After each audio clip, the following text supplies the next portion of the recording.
गलातियों की पत्री में विश्वासियों के लिए एक खास आदेश है, उसके बारे में हम चर्चा करते हैं। पीछे एक अध्ययन में हमने ये देखा था कि हमें आत्मा के अनुसार चलना चाहिए। आत्मा के अनुसार चलने से हमारे जीवन में आत्मिक व्यायाम या एक्सरसाइज होते हैं और उसके कारण हम आत्मिक रीति से आगे बढ़ते हैं या हमारी आत्मिक बढ़ोतरी होती है।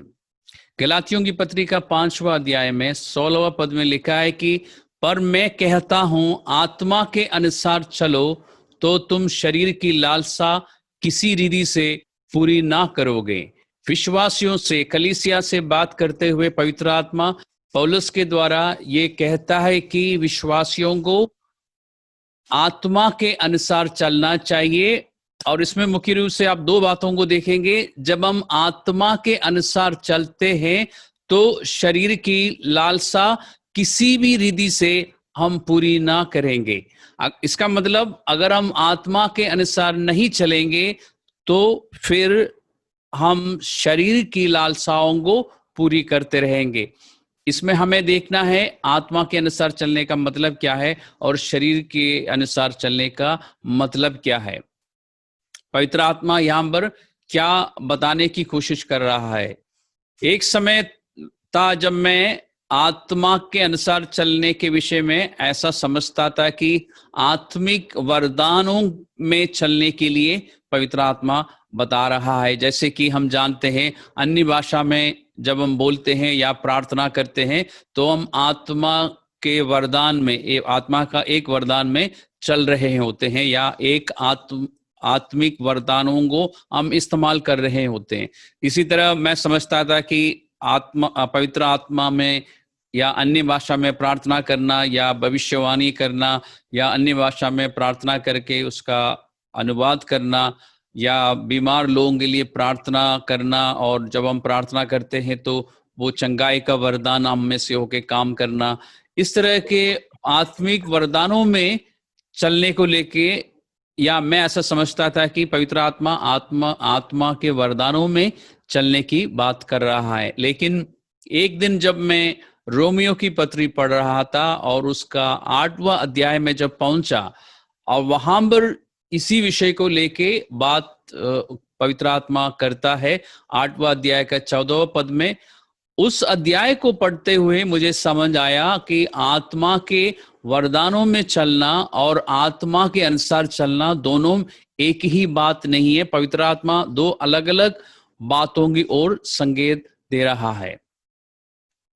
इसलिए आज के अध्ययन में हम सबसे पहले ये समझने की कोशिश करेंगे कि आत्मा के द्वारा चलने का मतलब क्या है, और फिर हमारे पास समय बचा है तो हम ये भी देखने की कोशिश करेंगे कि आत्मा के द्वारा, पवित्र आत्मा के द्वारा फिर से भरे जाने की बात भी पवित्र शास्त्र में है, उसका क्या मतलब है। शुरुआत में मैं आपको ये बताना चाहूंगा कि हम सब जो आत्मा से भरे हुए हैं, यानी जिनके अंदर पवित्र आत्मा है, हम सब पवित्र आत्मा के एक या एक से ज्यादा वरदानों में चलते जरूर होंगे, लेकिन इसका मतलब ये नहीं है कि हम आत्मा के अनुसार चल रहे हैं। और मैं ऐसा क्यों कह रहा हूं, इसके पीछे एक कारण है। यदि हम कुरिन्थियों की पत्री में जाएंगे, कुरिन्थियों की पहली पत्री में जाएंगे और पहली पत्री को पढ़ेंगे तो हमें समझ में आएगा कि कुरिन्थियों की पहली पत्री विशेष रूप से शुरुआत के 3 अध्याय जो है इस बात की गवाही देती है कि आत्मिक वरदानों में चलने वाले लोग, यानी जिन लोगों के जीवनों में आत्मा के वरदान काम कर रहे हैं, वो जरूरी नहीं है कि आत्मा के अनुसार चल रहे हो।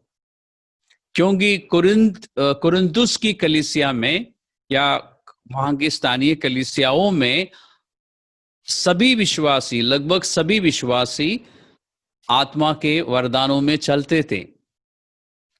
और जब आप 14वां अध्याय में पहुंचते हैं ये बात और भी स्पष्ट हो जाती है, क्योंकि 14वां अध्याय में हमें यह समझ आता है कि वहां के लोग अन्य भाषा में प्रार्थना करते थे, खूब भविष्यवाणियां करते थे, वो जब इकट्ठा होते थे उनकी कलीसिया में, उनकी आराधना के बीच में भविष्यवाणियां होती थी, और इसलिए पवित्र आत्मा की ओर से पौलुस के द्वारा ये आदेश है कि सारे काम जो है, जो कुछ भी कलीसिया में होता है, वो क्रमानुसार होना चाहिए, सभ्यता के अनुसार होना चाहिए, क्योंकि वो ऑलरेडी कर रहे थे और उनको बताया गया कि किस रीति से करना चाहिए ताकि गड़बड़ी ना हो।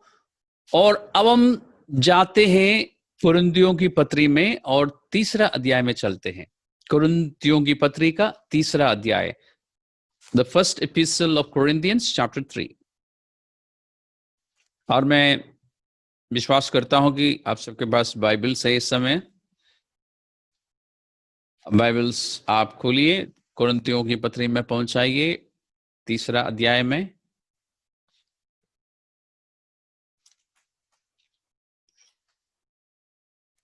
इस अध्ययन में जब आपको कुछ विशेष बात समझ आती है जो पहले आपको नहीं पता थी, या पवित्र आत्मा आपको कुछ डायरेक्ट समझाता है, तो उस समय आपको उसे तुरंत लिख लेना चाहिए।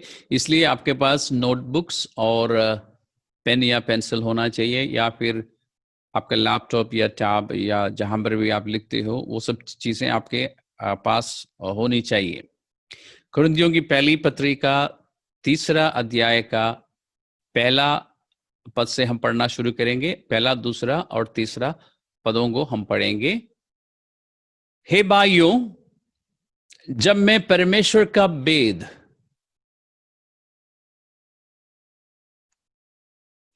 हे भाइयों, मैं दूसरा अध्याय में चला गया था।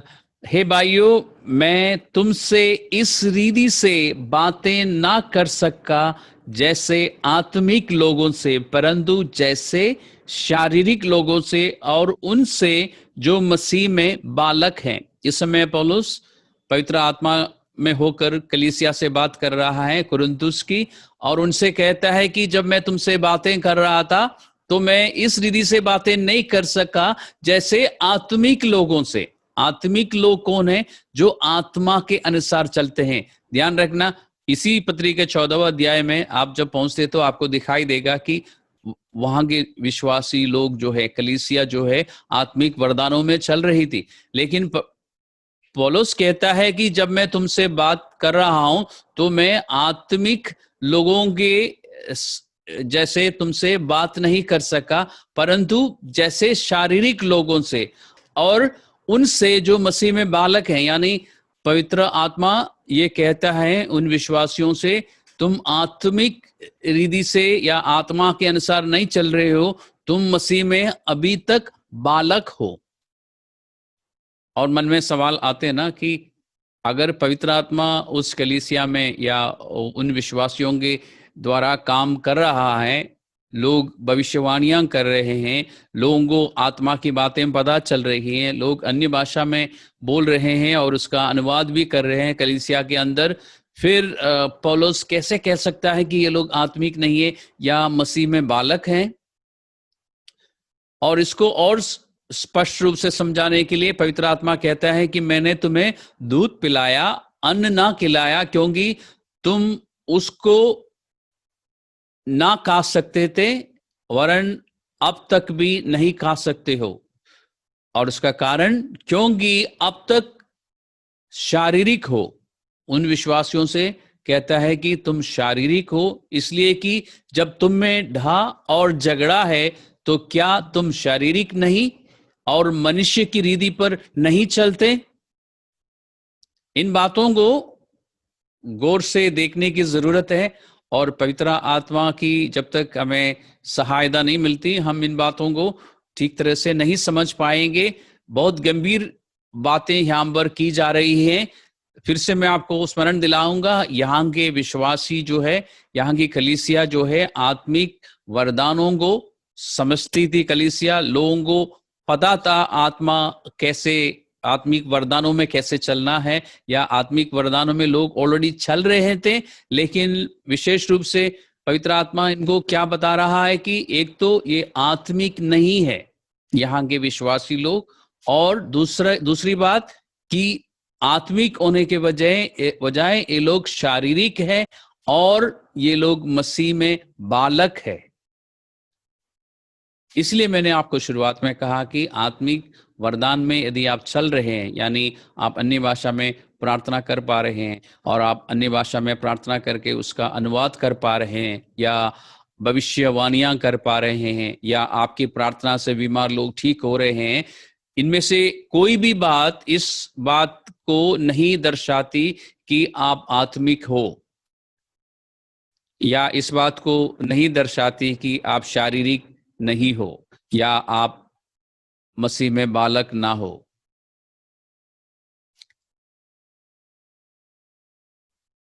दूसरी बात पौलुस ने या पवित्र आत्मा ने बताया कि तुम अब तक शारीरिक हो। जिस समय ये पत्री उनको लिखी जा रही थी उस समय की बात है कि क्योंकि पवित्र आत्मा कहता है कि तुम में झगड़ा है और तुम में डाह है।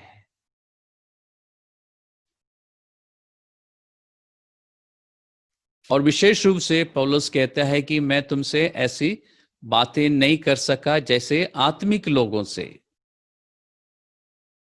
यानी पौलुस कहता है कि मैं तुमसे इस रीति से बात नहीं कर सका जैसे उन लोगों से जिनके अंदर पवित्र आत्मा है या जो आत्मा से भरे हुए हैं। और इस बात पर हमें ध्यान रखना चाहिए, क्या यहाँ के विश्वासी जो थे या इस कुरिन्थुस शहर में जो विश्वासी थे, क्या उनमें पवित्र आत्मा नहीं था? क्या ये पवित्र आत्मा से भरे हुए लोग नहीं थे? ये पवित्र आत्मा से बिल्कुल भरे हुए थे, लेकिन पवित्र आत्मा स्वयं कहता है कि तुम आत्मिक नहीं हो या तुम आत्मा के अनुसार नहीं चल रहे हो, क्योंकि तुम अभी भी शारीरिक हो। इसका इसका कारण पवित्र आत्मा ने बताया, तुम शारीरिक हो। और ये जो शब्द है शारीरिक, इसका मतलब हमें समझने की जरूरत है। पवित्र शास्त्र में जब शारीरिक शब्द इस्तेमाल किया जाता है, अंग्रेजी में कार्नल या फ्लैश, इसका मतलब होता है पुराना स्वभाव के अनुसार चलना, या हमारे जो पापमय स्वभाव है उसके अनुसार चलना, या हम कह सकते हैं इस दुनिया की रीति से चलना। यानी पवित्र आत्मा पौलुस के द्वारा कलीसिया से बात करते हुए कह रहा है कि तुम लोग अभी भी ऐसे चल रहे हो जैसे कि तुम इस संसार के हो, और इसलिए तुम मसीह में अभी तक बालक हो। पवित्र शास्त्र हमें सिखाता है कि हम इस संसार के नहीं हैं, हम यीशु मसीह के हैं, क्योंकि यीशु मसीह ने अपना लहू बहाकर हमें खरीद लिया है, हमें मोल लिया है, इसलिए हम यीशु मसीह के हैं। लेकिन विश्वासियों से बात करते हुए पवित्र आत्मा क्या बता रहा है कि तुम ऐसे चल रहे हो या तुम्हारा जीवन इस रीति से है जैसे कि तुम इस संसार के हो, क्योंकि तुम अभी तक अपने पुराने पापमय स्वभाव में चल रहे हो, और इसी कारण तुम मसीह में बिल्कुल बालक हो, छोटे बच्चे हो। आत्मिक वरदानों में चलना बहुत अच्छी बात है। अगर आप अन्य भाषा में प्रार्थना कर रहे हैं तो वो अच्छा है, अगर आपके द्वारा भविष्यवाणियां हो रही है वो और भी अच्छी बात है। और मैं कहता हूं कि हमें खूब अन्य भाषा में प्रार्थना करनी चाहिए और भविष्यवाणियां भी करनी चाहिए। जब हमें परमेश्वर की ओर से कुछ बातें मिलती है तो हमें बताना चाहिए, और भविष्य अन्य भाषा में प्रार्थना करके उसका अनुवाद करना भी बहुत ही अच्छी बात है। लेकिन इनमें से कोई भी बात या कोई भी वरदान इस बात की ओर संकेत नहीं करता कि हम आत्मा के अनुसार चल रहे हैं। और इस कलीसिया से बात करते हुए पौलुस ने कहा था कि तुम्हारे बीच में ढा और झगड़ा है। और ये ढा और झगड़ा जो है हमारे पुराना स्वभाव को दर्शाते हैं। हमारे पुराने जीवन में यानी मसीह में विश्वास करने से पहले हम ये सब कुछ करते थे। तो ये अगर अभी भी हम कर रहे हैं तो हम आत्मिक नहीं है या आत्मा के अनुसार नहीं चल रहे हैं। हम विश्वासी जरूर है, हमारे अंदर पवित्र आत्मा जरूर है, हमारे द्वारा आत्मिक वरदान सब काम कर रहे हैं, लेकिन फिर भी हम आत्मिक नहीं हैं और हम आत्मा के द्वारा या आत्मा के अनुसार नहीं चल रहे हैं, क्योंकि हमारे जीवन में ये पुराना स्वभाव दिख रहा है।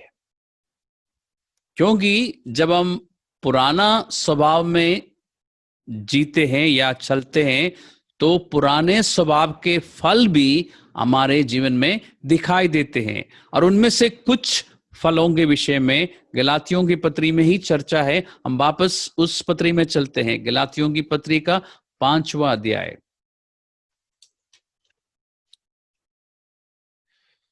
गैलेशियंस चैप्टर 5, इसी 5वां अध्याय का 20वां पद से लेके 20वां पद और 21वां पद में पुराने स्वभाव के फलों के विषय में चर्चा है।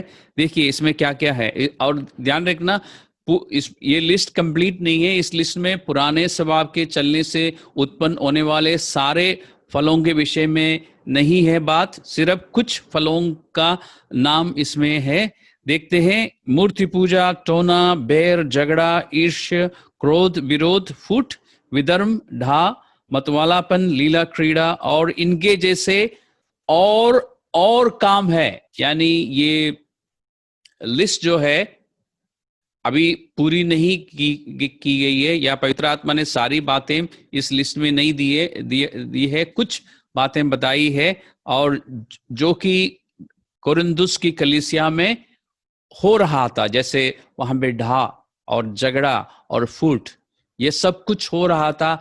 और पवित्र आत्मा ने कहा पौलुस के द्वारा कि जब मैं तुमसे बातें करता हूं, या जब मैं तुम्हारे पास आया और जब मैं तुमसे बातें कर रहा था, तो मैं इस रीति से बात नहीं कर सका जैसे आत्मिक लोगों से, क्योंकि तुम अभी भी शारीरिक दशा में हो, अभी भी शारीरिक दशा में चल रहे हो, यानी पुराना स्वभाव में चल रहे हो।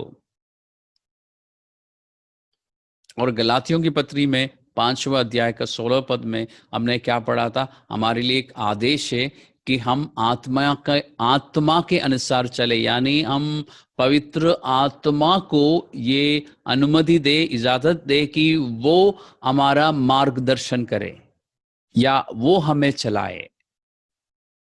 और जब हम आत्मा के अनुसार चलेंगे तो हम फिर पुराना स्वभाव में नहीं चलेंगे, या हमारा पुराना स्वभाव जिन बातों के लिए तरसता है वो हमारे द्वारा पूरा नहीं होगा। यानी हमारा पुराना स्वभाव जो है बहुत सारी बातों के लिए तरसता है, कामना करता है, और हमें मजबूर कर देता है कि हम पुराना स्वभाव में रहकर उन सब कामों को कर बैठते हैं जो पुराने स्वभाव के हैं। और पवित्र शास्त्र ये भी कहता है इसी 5वां अध्याय का 17वां पद में, गलेशियंस चैप्टर 5 वर्स 17, गलातियों की पत्री का 5वां अध्याय का 17वां पद में बताता है कि क्योंकि शरीर आत्मा के विरोध में और आत्मा शरीर के विरोध में लालसा करती है। यानी हमारी जो आत्मा है, जिसका नए सिरे से जन्म हुआ था जब हमने विश्वास किया, उस आत्मा और हमारा जो पुराना स्वभाव है, ये जो शरीर शब्द यहाँ पे इस्तेमाल हुआ है, ये हमारे शरीर के लिए नहीं, हमारा पुराना स्वभाव के लिए। इन दोनों के बीच में हमेशा एक संघर्ष है, एक लड़ाई है, क्योंकि आत्मा अलग रीति से लालसा करती है और हमारा पुराना स्वभाव जो है अलग बातों के लिए लालसा करता है। और ये एक दूसरे से, या ये दोनों एक दूसरे के विरोधी है।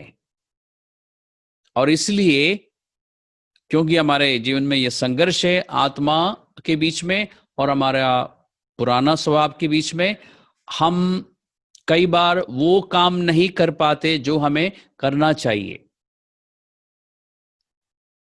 यानी हमारा पुराना स्वभाव जो है, हमारा पापी स्वभाव जो है, वो हमेशा बुराई या बुरे काम करना चाहता है, और जो हमारा शरीर चाहता है वो आत्मा जो चाहती है उसके बिल्कुल विपरीत में है। और इस तरह संघर्ष जारी रहता है। और गलातियों की इस पत्रिका 16वां और 17वां पद को जब हम पढ़ते हैं, हमें यह समझ आता है कि आत्मा के अनुसार चलना या आत्मा के द्वारा चलाए चलना जो है, पुराना स्वभाव के बिल्कुल विपरीत में चलना है। या हम ऐसा भी कह सकते हैं कि पुराना स्वभाव में चलना जो है, आत्मा के अनुसार चलने के बिल्कुल विपरीत है। आत्मा के द्वारा चलाए चलने का मतलब है कि आत्मा जो है, पवित्र आत्मा जो है, हमारे जीवन को चला रहा है, या हमारे जीवन का नियंत्रण जो है वो पवित्र आत्मा के हाथों में है। यानी हमारे विचार, हमारी बातें और हमारे व्यवहार जो है वो आत्मा के नियंत्रण में है। यानी हम सिर्फ वही बातें सोचेंगे जो पवित्र आत्मा चाहता है कि हम सोचे, हमारे मुंह से वही बातें निकलेंगी जो पवित्र आत्मा चाहता है कि हम बोले या हम बात करें, और हमारे द्वारा सिर्फ ऐसे काम होंगे जो पवित्र आत्मा चाहता है। अभी तक हमें इतना समझ आया कि आत्मा के द्वारा चलने का मतलब है हमारे पुराना मनुष्यत्व के बिल्कुल विपरीत में चलना, और आत्मा के द्वारा चलाए चलने का मतलब है कि हमारे जीवन का नियंत्रण जो है, कंट्रोल जो है, वो पवित्र आत्मा के पास है। अब इसको एक कदम और आगे हम ले जाते हैं। क्या पवित्र आत्मा के हाथों में हमारा जीवन का नियंत्रण देना, या पवित्र आत्मा के अनुसार सोचना या बातें करना या फिर व्यवहार करने का मतलब यह है कि हम हर समय पवित्र आत्मा की बातों को सुनते रहें और फिर अपने जीवन को उसके अनुसार चलाए? इसको स्पष्ट रूप से समझाने के लिए मैं आपको बताना चाहूंगा कि पवित्र आत्मा की बहुत सारी बातें हमारे पास लिखित रूप में है। हमारे पास जो बाइबल है, ये पवित्र आत्मा ने ही लिखवाया है। इसलिए पवित्र आत्मा के अनुसार चलना या पवित्र आत्मा के नियंत्रण में रहने का मतलब ये है कि हम पवित्र शास्त्र में जो बातें परमेश्वर ने या पवित्र आत्मा ने प्रकट की है उसके अनुसार चलना।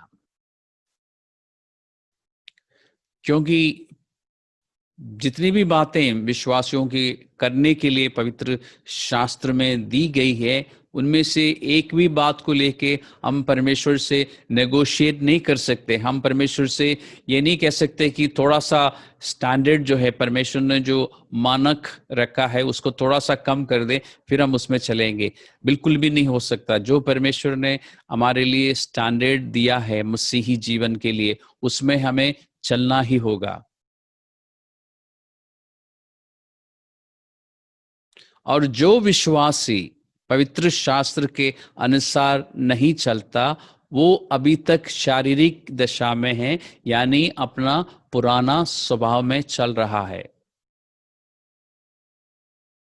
और उनके लिए पवित्र शास्त्र कहता है कि वो आत्मिक नहीं है और वो अभी तक मसीह में बालक है। हो सकता है कि वो विश्वासी 10 साल पहले यीशु मसीह में विश्वास किया हो सकता है कि वो 20 साल पुराना हो।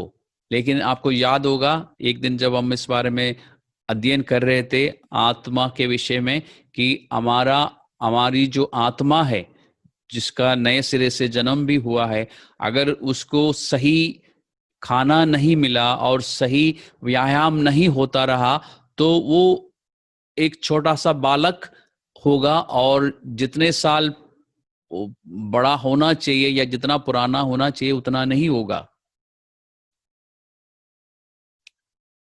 और हम इस बात को अच्छी तरह से जानते हैं कि पवित्र शास्त्र के अनुसार जीने के लिए हमें परमेश्वर की ओर से बल चाहिए, यानी हमें अनुग्रह चाहिए, और ये अनुग्रह हमें मिलता है जब हम नम्रता के साथ परमेश्वर से मांगते हैं, जब हम इस बात का अंगीकार करते हैं परमेश्वर के सामने कि परमेश्वर, तेरे वचन के अनुसार चलने के लिए या तेरे वचन के अनुसार अपने जीवन को चलाने के लिए मुझे तेरी जरूरत है, तेरी मदद चाहिए, तो परमेश्वर हमें वो मदद, वो सहायता देता है जिसको हम अनुग्रह कहते हैं।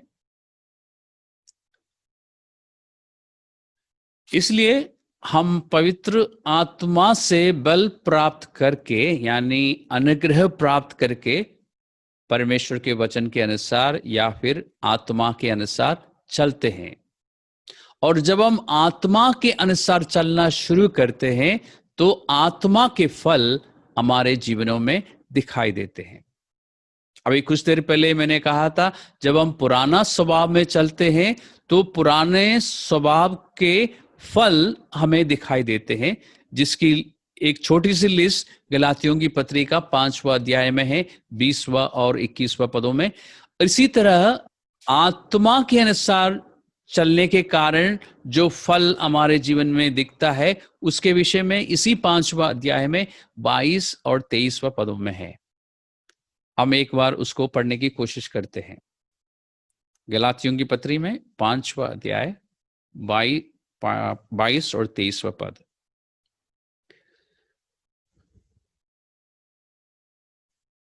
Galatians chapter 5 verse 22 and 24. Sorry, 23.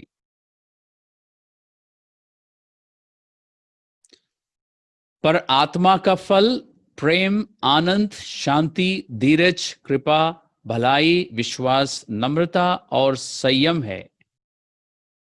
इसमें 9 बातें आप देखेंगे, और आपने 22वें पद को पढ़ते हुए शायद ध्यान दिया होगा, आत्मा का फल लिखा है, यानी ये सारे मिलकर एक फल है। हम इसको इस तरह से भी कह सकते हैं कि आत्मा का एक ही फल है जिसमें 9 गुण दिखते हैं, या उसके 9 पहलू हैं। उनमें से एक गुण यह पहलू है कि उसमें उस फल में प्यार दिखेगा, उसमें आनंद भी दिखेगा, उसमें शांति भी दिखेगी, उसमें धीरज भी दिखेगा, उसमें कृपा भी है, भलाई भी है, संयम है, विश्वास योग्यता है, नम्रता है, ये सब कुछ है। यानी अगर आप आत्मा के द्वारा चलाए चल रहे हैं, आत्मा के अनुसार चल रहे हैं, तो आपके जीवन में प्यार जरूर दिखेगा, आनंद जरूर दिखेगा, शांति या मेल जरूर दिखेगा, और आपके अंदर धीरज, कृपा, भलाई और विश्वास योग्यता, नम्रता और संयम, ये सब कुछ एक साथ दिखाई देंगे। और जब हमारे जीवन में आत्मा का फल दिखाई देता है जिसमें ये सारे गुण हैं, हमें पता चल जाता है कि हम आत्मा के अनुसार चल रहे हैं, और दूसरों को भी दिखाई देता है कि ये विश्वासी आत्मा के द्वारा चलाए चल रहा है या आत्मा के अनुसार चल रहा है।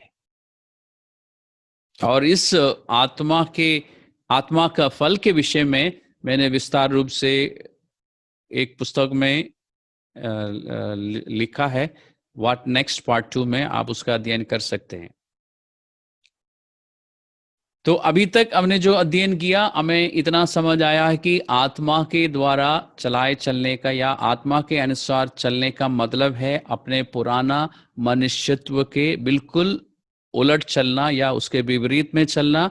और आत्मा के द्वारा चलाए चलने का या आत्मा के अनुसार चलने का मतलब है कि पवित्र शास्त्र की बातों के अनुसार चलना।